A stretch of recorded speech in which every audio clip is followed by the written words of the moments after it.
Hello मित्रों, नमस्कार। मैं सुनील कुमार, स्वागत आप सभी का अपने यूट्यूब चैनल पर। दोस्तों, आज अपन जो अधिगम का टॉपिक पढ़ रहे हैं उसमें आज अपन सबसे पहले बात करेंगे व्यवहारवादी सिद्धांतों की।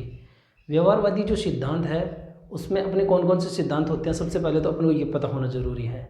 और व्यवहारवादी सिद्धांतों में सबसे पहले अपन बात करते हैं, मैं मौखिक रूप से बोलूँगा कि सबसे पहला व्यवहारवादी जो सिद्धांत आता है अपन लिख ही देते हैं। सबसे पहला अपना सिद्धांत है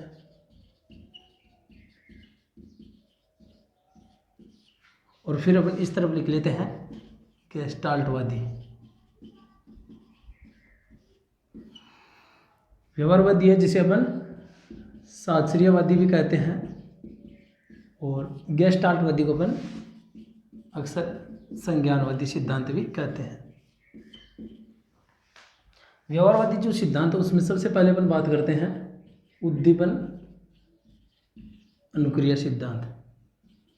उद्दीपन अनुक्रिया जो किसका है, थॉर्नडाइक का। उसके बाद में सेकंड है अनुकूलित अनुक्रिया सिद्धांत।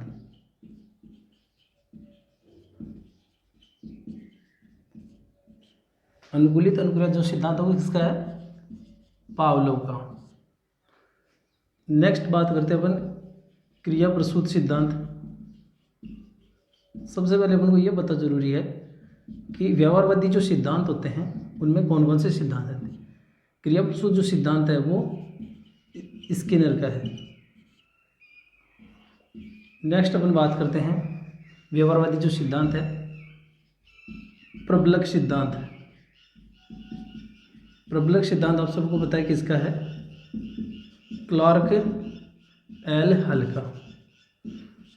और एक और व्यवहारवादी सिद्धांत में रह गया है प्रतिस्थापन सिद्धांत।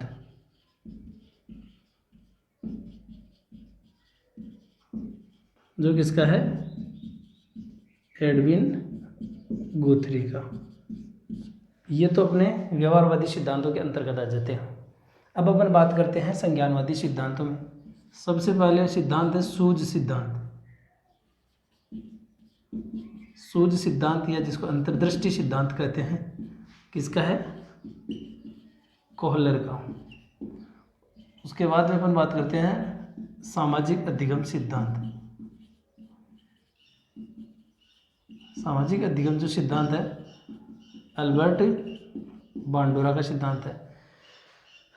अल्बर्ट बांडुरा का जो सिद्धांत है वो अक्सर व्यवहारवादी और गेस्टाल्टवादी दोनों में ही आता है, लेकिन अपन यहाँ पे इसको गेस्टाल्टवादी सिद्धांत में ले रहे हैं।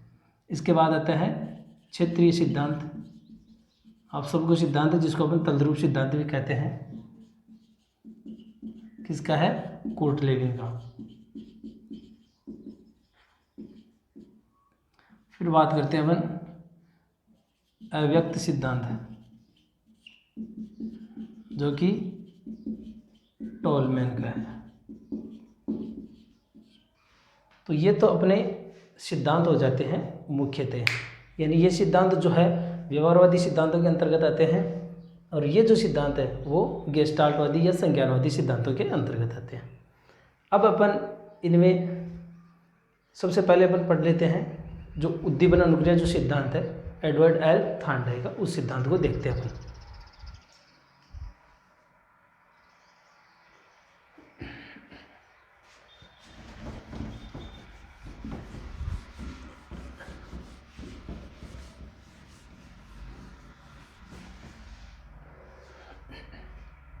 ठीक है, उद्दीपन अनुक्रिया जो सिद्धांत हो किसका, सब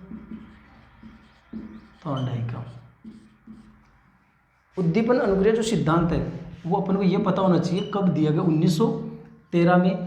थॉर्नडाइक जो है कहाँ के हैं, अमेरिका के। इन्हें अमेरिकन साइकोलॉजिस्ट भी कहा जाता है। और शिक्षा मनोविज्ञान का जो जनक है वो भी किसे कहा जाता है, एडवर्ड एल थॉर्नडाइक को। शिक्षा मनोविज्ञान का जनक भी अपन इससे कहते हैं थॉर्नडाइक को। थॉर्नडाइक ने अपने इस सिद्धांत की जो व्याख्या है कौन सी पुस्तक में की थी, एनिमल इंटेलिजेंस। अपने सिद्धांत की व्याख्या किसकी, अपने सिद्धांत की जो व्याख्या है वो इन्होंने अपनी पुस्तक एनिमल इंटेलिजेंस में की थी। और यहाँ पे दो बात है कि एक तो अपने सिद्धांत की जो बात किसमें की थी, एनिमल इंटेलिजेंस, और अपने नियमों की जो चर्चा है, थार्नडाइक ने अपने जो नियम दिए थे 8 नियम, उनकी बात की थी इन्होंने अपनी पुस्तक एजुकेशन साइकोलॉजी में। तो ध्यान रखना, नियमों की जो चर्चा की थी थार्नडाइक ने वो किस में की थी, अपनी पुस्तक एजुकेशन साइकोलॉजी में, और अपने सिद्धांत की जो बात की थी वो किन इसमें एनिमल इंटेलिजेंस में की थी। तो यहाँ पे सबसे पहले अपन को ये देखना है कि जो उद्दीपन अनुक्रिया सिद्धांत है उसको अन्य अपन किन किन नामों से पुकारते हैं।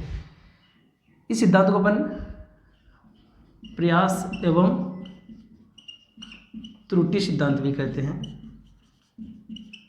उद्दीपन अनुक्रिया सिद्धांत को अपन क्या कहते हैं, प्रयास एवं त्रुटि सिद्धांत। इसी सिद्धांत को अपन आवृत्ति सिद्धांत भी कहते हैं। थार्नडाइक का जो सिद्धांत है इसको अपन अणुवादी सिद्धांत भी कहते हैं। आपको पता है कि उद्दीपन जिसे अपन कहते हैं स्टिम्युलस, और अनुक्रिया जिसको अपन कहते हैं रेस्पॉन्स, यानी इस सिद्धांत को अपन एसआर थ्योरी सिद्धांत के अंतर्गत भी लेते हैं, या अपन यह कह सकते हैं कि ये जो सिद्धांत है एसआर थ्योरी का सिद्धांत भी कहलाता है।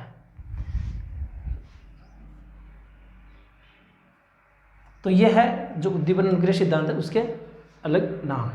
अब अपन सबसे पहले बात करते हैं कि उद्दीपन अनुक्रिया किसे कहते हैं। थार्नडाइक के अनुसार ये जो सिद्धांत है थार्नडाइक का, ये मान्यता कि प्रत्येक उद्दीपक के बीच व्यक्ति की अनुक्रिया होती है। उद्दीपक जिसके प्रति हम अनुक्रिया करते हैं वो हमारी जो अनुक्रिया होती है वो स्वाभाविक अनुक्रिया होती है। उद्दीपक के प्रति हमारी जो अनुक्रिया हो रही है, उद्दीपक क्या है, देखिए उद्दीपक अपन कहेंगे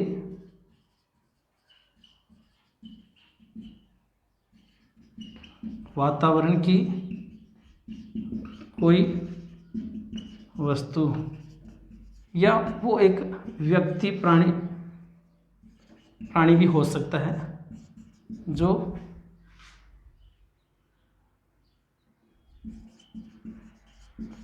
अनुक्रिया करने के लिए प्रेरित करें।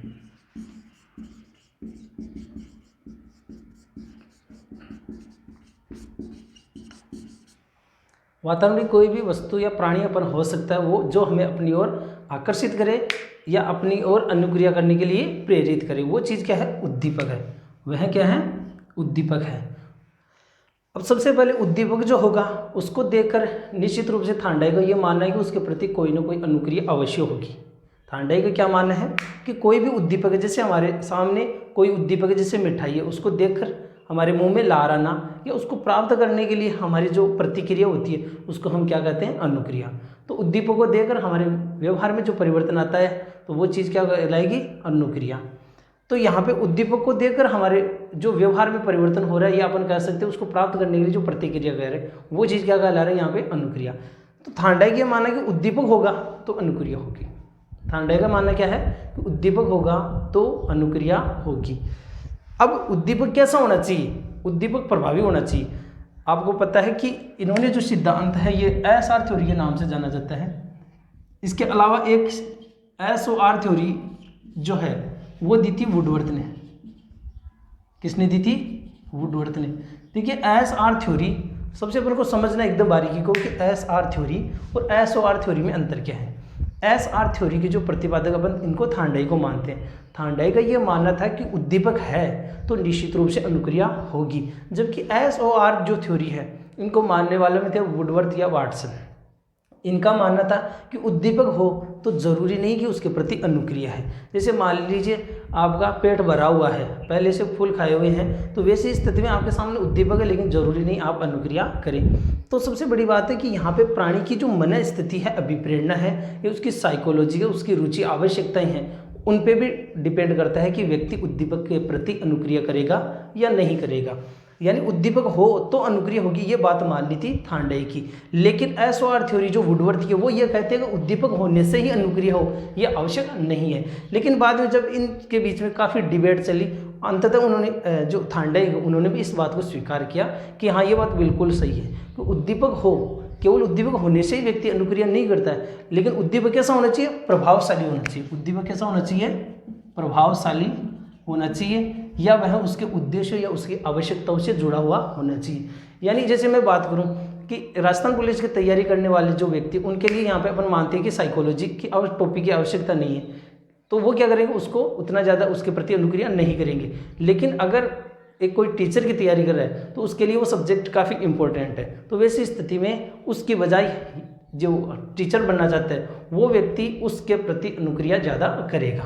तो यहाँ पे क्या बात सामने आई कि उद्दीपक हो तो अनुक्रिया अवश्य होगी, ये बात थांडाई का मानना था। लेकिन इसको SOR जो थ्योरी दी थी वुडवर्थ ने, उनका मानना था कि उद्दीपक प्रति जो अनुक्रिया करता है इसमें व्यक्ति की मनस्थिति, उसकी आवश्यकता, इन सब का भी प्रभाव पड़ता है।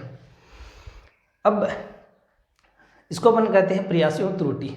थांडाई का ये कहना था कि व्यक्ति के सामने कोई उद्दीपक है तो वह उस उद्दीपक को प्राप्त करने के लिए विभिन्न प्रकार की अनुक्रिया करेगा, और अनुक्रिया के दौरान उससे कई प्रकार की गलतियां भी होगी, ठीक है। लेकिन अगर वह उस उद्दीपक प्राप्त करने के लिए बार बार प्रयत्न करता है तो एक स्थिति ऐसी आती है कि व्यक्ति उसके प्रति सही अनुक्रिया करना सीख जाता है, उसके प्रति व्यक्ति या प्राणी जो सही अनुक्रिया करना सीख जाता है। लेकिन यहाँ पे बात यह है कि उसके प्रति व्यक्ति को विभिन्न अनुक्रिया करनी पड़ेगी, और यहाँ पे व्यवहारवादी सिद्धांत है तो अक्सर अपन देखते हैं इनको जिनका संज्ञानात्मक विकास नहीं पूर्ण हुआ है, या अपन यह कह सकते हैं छोटे बालकों के लिए अक्सर ये व्यवहारवादी सिद्धांत काम में लिए जाते हैं।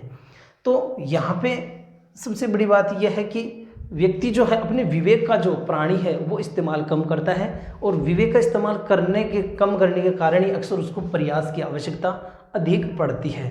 क्योंकि थांडाई के प्रयोग में आप सबको पता है कि बिल्ली उस मछली को प्राप्त करने के लिए जो अनुक्रिया करती है उसमें अपने विवेक का बहुत कम इस्तेमाल करती है। उसको क्या है, वह उसका जो व्यवहार जो होता है असंगत व्यवहार होता है। कैसा व्यवहार होता है उसका?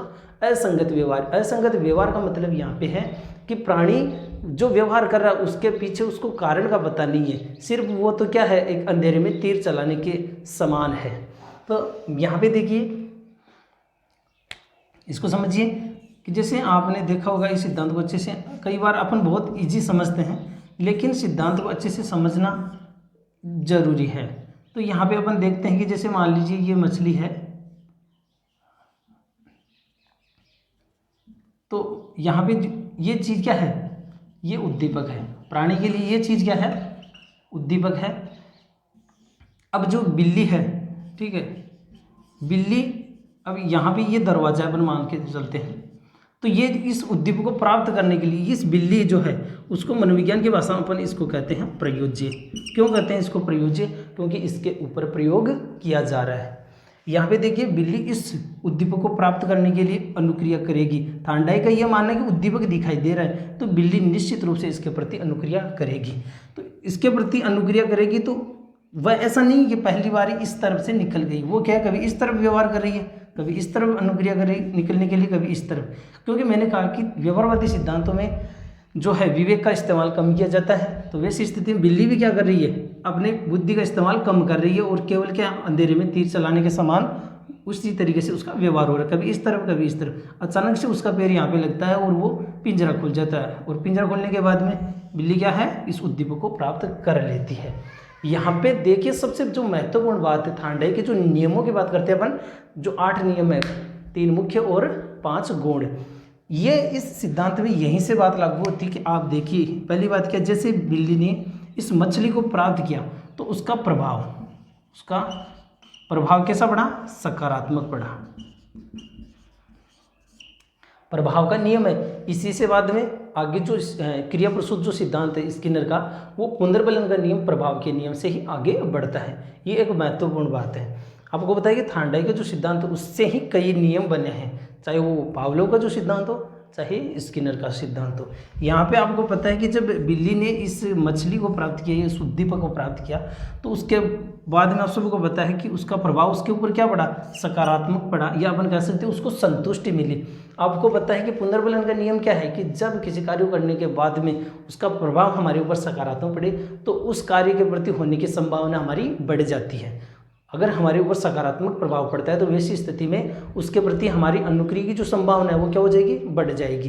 तो यहाँ पे प्रभाव का नियम देखिए लागू हो गया। लेकिन दूसरी बात यहाँ पे आपको देखिए तत्परता का नियम भी लागू हो रहा है। तत्परता का नियम यहाँ पे कैसे लागू हो रहा है कि बिल्ली इसको प्रति प्राप्त करने के लिए तत्पर नहीं होती है तो वह इस पिंजरे को खोलना नहीं सीख पाएगी। नहीं सीख पाएगी। यानी इसको प्राप्त करने के लिए जब वह शारीरिक एवं मानसिक रूप से तत्पर होगी तभी वह इस उद्दीपक को प्राप्त कर पाएगी। अगर वह तत्पर नहीं होगी तो वह पिंजरा खोलना भी नहीं सीख पाएगी। इसके अलावा देखिए, तत्परता हो गया प्रभाव। एक और नियम अपने मुख्य नियमों में आता है अभ्यास का नियम। अभ्यास का नियम आप देख ही रहे हैं कि व्यक्ति जब बार बार अनुक्रिया करता है, बार बार अभ्यास करता जाता है, तो एक स्थिति ऐसी आती है कि वह बिना त्रुटि किए हुए भी सही अनुक्रिया करना सीख जाता है। और इस अभ्यास को समय समय पर वह करता रहेगा तो वैसी स्थिति में वो चीज़ उसके उपयोग में रहेगी। आपको पता हो कि अभ्यास का जो नियम है उसके दो उपनियम है, एक तो उपयोग का और एक अनुपयोग का नियम। उपयोग का नियम यही बात कहता है कि जिन चीज़ों का हम अभ्यास करते रहते हैं वो बातें हमारे उपयोग में बनी रहती है, और जिनका हम अभ्यास करना बंद कर देते हैं। मान लीजिए इस बिल्ली ने एक बार में पिंजरा अंत में खोलना सीख लिया काफ़ी प्रयासों के बाद में, लेकिन इसका मतलब ये तो नहीं कि उसने लंबे समय तक अभ्यास करना ही छोड़ दिया। अगर वो अभ्यास करना छोड़ देती है तो वैसी स्थिति में क्या होगा, उसे फिर से ही उसी तरह से विभिन्न प्रकार की अनुक्रियाएं करनी पड़ेगी। तो ये बात, इसमें जो बात आती है, तीनों जो मुख्य नियम है वो यहाँ पे क्लियर हो रहे हैं। हालांकि मैं इनको अलग से क्लियर और करवाऊंगा, लेकिन यहाँ पे जो मुख्य बात है वो मेरे हिसाब से आप समझ चुके हैं। इसमें अपन बात करते हैं सबसे पहले तत्परता का जो नियम मैंने अभी आपको बता दिया। अपने जो नियम है उनकी अपन बात कर लेते हैं। और प्राणी या उसके प्रति जो हमारा व्यवहार है वो तो क्या कहलाता है अनुक्रिया, और कोई भी वस्तु क्या है उद्दीपक। देखिए, एक तो होती है उद्दीपक, वो क्या है अनुक्रिया करने से पहले हमारे सामने उपस्थित है कोई भी वस्तु जो हमें आकर्षित करे, वो चीज़ कहलाती है उद्दीपक। तो अब देखिए, थार्डाई के जो नियमों की अपन बात कर लेते हैं।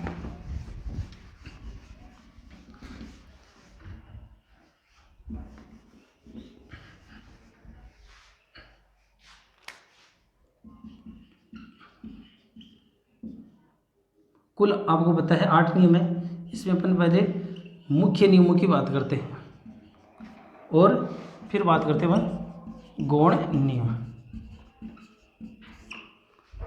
सबसे पहले है तत्परता का नियम, सेकंड है अभ्यास का नियम, और थर्ड है प्रभाव का नियम। गौण नियमों में अपन बात करते हैं सबसे पहले बहुप्रतिक्रिया का नियम,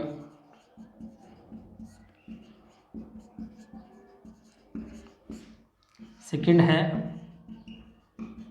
मानसिक विन्यास का नियम,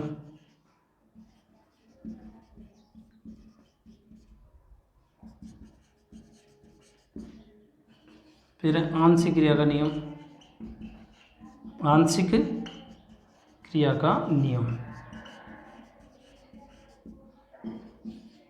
फिर आता है अपना आत्मीकरण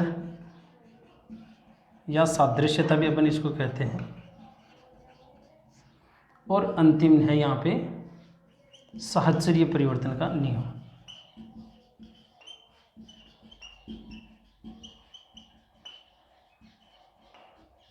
सबसे पहले तो अपन को ये थार्डाई के जो 8 नियम है उनका अपन को पता होना जरूरी है। तो सबसे पहले अपन बात करते हैं मुख्य नियम तत्परता का नियम। सबसे पहला जो है तत्परता का नियम क्या कहता है, देखिए थार्डाई का मानना था कि अगर इन 8 नियमों का अगर हम उपयोग करते हैं तो निश्चित रूप से हम सीख सकते हैं और सिखा सकते हैं। आपको पता हो कि जो शिक्षा मनोविज्ञान है वो सीखने और सिखाने का मनोविज्ञान है, यानी कि स्किनर के अनुसार ये परिभाषा है कि शिक्षा मनोविज्ञान का सीखने एवं सिखाने का मनोविज्ञान, यानी सीखने के लिए एक छात्र के लिए भी जरूरी है और एक शिक्षक के लिए भी जरूरी है। तो यहाँ पे तत्परता का नियम क्या कहता है, सबसे पहले देखिए कि हम किसी भी कार्य को करना चाहिए उसके लिए हमको स्वयं को तत्पर होना पड़ेगा, या अपन छात्रों को सिखा रहे तो वैसी स्थिति में छात्रों को शारीरिक एवं मानसिक रूप से तत्पर, या अपन कह सकते हैं उसको तैयार करें, या इसको तैयारी का नियम भी कहते हैं। इसमें आप देखते भी कैसे एग्जाम्पल कि अपन घोड़े को पानी तक ले जा सकते हैं लेकिन उसको पीने के लिए बाध्य नहीं कर सकते। इसका मतलब क्या है कि वो उस कार्य को करने के लिए मानसिक रूप से तैयार नहीं है। अगर जब तक कोई भी व्यक्ति अगर मानसिक रूप से प्राणी किसी कार्य को करने के लिए मानसिक रूप से तैयार नहीं होगा तो उसके लिए हमें बहुत ज़्यादा एनर्जी लगानी होगी। तो छात्रों को जहाँ तक संभव हो उसको मानसिक रूप से तैयार करें, तैयार करने के लिए उसको उसकी आवश्यकता महसूस करवाएं। अगर उसको आवश्यकता महसूस होगी तो निश्चित रूप से वह उस कार्य को करने के लिए मानसिक एवं शारीरिक रूप से तैयार भी होगा। तो ये पहला नियम हो गया तत्परता का नियम। सेकंड, अभ्यास का नियम। थांडाई का यह मानना है कि जिस भी कार्य को अपन करते हैं, ठीक है, उसके लिए हमें विभिन्न प्रयास करने पड़ते हैं और बार बार अभ्यास अपन को करना पड़ता है। तो अभ्यास से क्या होता है, हमारी कुशलता आती है। किसी भी कार्य को बार बार अभ्यास करेंगे तो उसमें क्या आएगी, कुशलता आएगी। जहाँ बिल्ली विभिन्न प्रयास को करने के बाद में उसमें इतनी कुशलता आ जाती है कि वो एक ही बार में उस उद्दीपक को प्राप्त करने के लिए पिंजरा खोलने लग जाती है। तो अभ्यास के नियम में भी आपको पता है कि दो नियम चलते हैं, दो उपनियम है। एक तो है उपयोग का नियम और दूसरा है अनुपयोग का नियम। अभी मैंने जस्ट थोड़ी सी देर पहले चर्चा की थी कि उपयोग का नियम क्या है।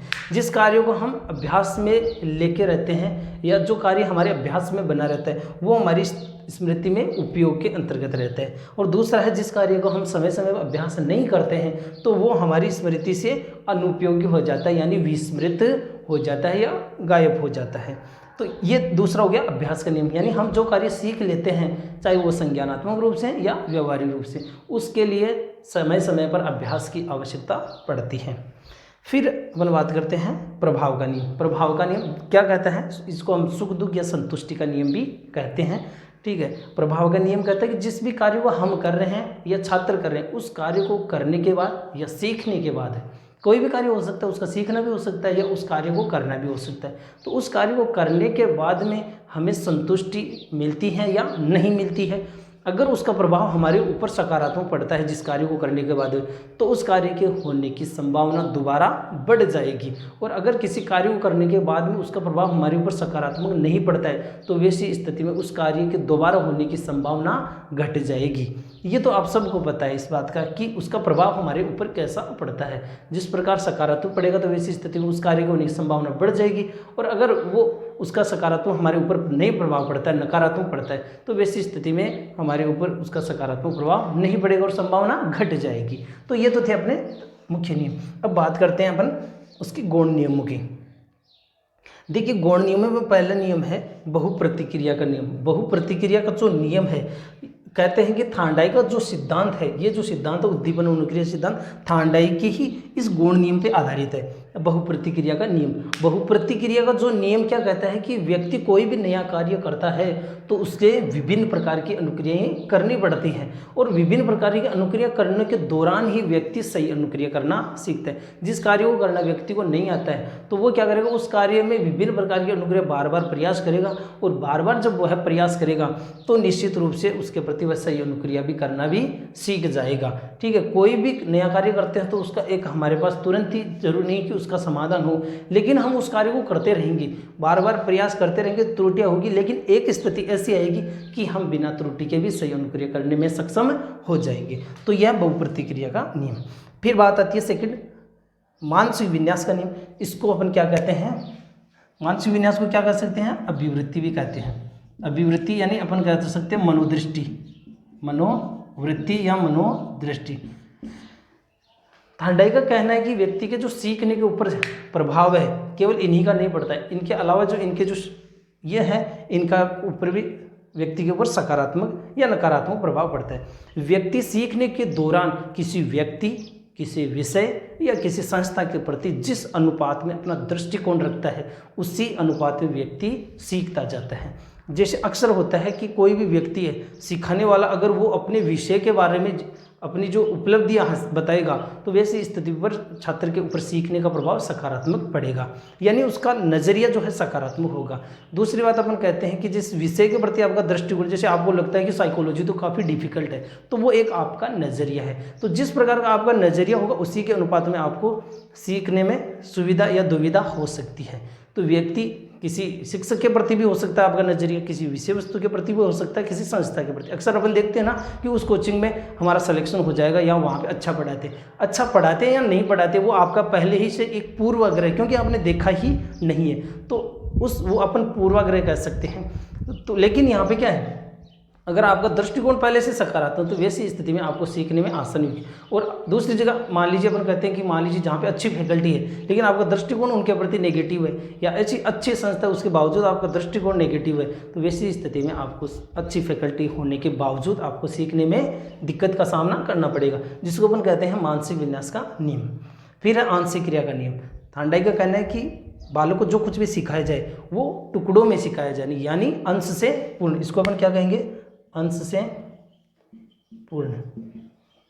पहले छोटे छोटे भागों में, उसके बाद जैसे अपन सबसे पहले जड़ के बारे में बताएंगे कि जड़ क्या होती है, उसके बाद तना क्या होता है, उसके बाद शाखाएं क्या होती है, पत्तियां क्या होती है, और उसके बाद में हम एक पेड़ के बारे में बताते हैं। तो ये जो तरीका हो गया अंश से पूर्ण का हो गया। तो इससे क्या हो, बालक छोटे छोटे कार्यों करता जाएगा और विस्तृत कार्यों को भी कर सकेगा। फिर आत्मीकरण या सादृश्यता का लॉ ऑफ एनालॉजी।